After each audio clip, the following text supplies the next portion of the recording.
In 1990, I began production on my most popular travelogue, The Great Canadian Train Ride. Via Rail, Canada's passenger rail service, had recently restored this luxury streamliner train of the 1950s, and they were anxious to have publicity. I had always loved trains from my early days of growing up in Kansas City, riding Santa Fe's Super Chief to Chicago. So the project had great appeal.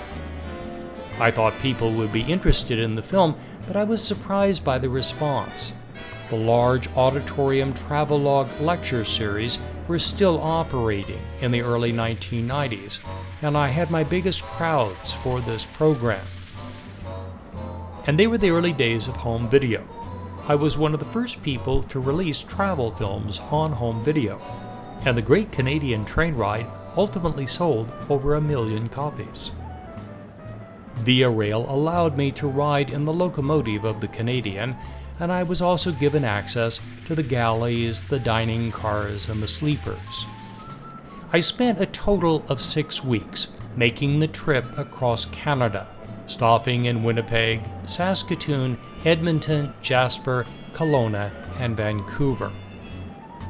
The dining car of the Canadian offers one of the great dining experiences of any train trip of the world.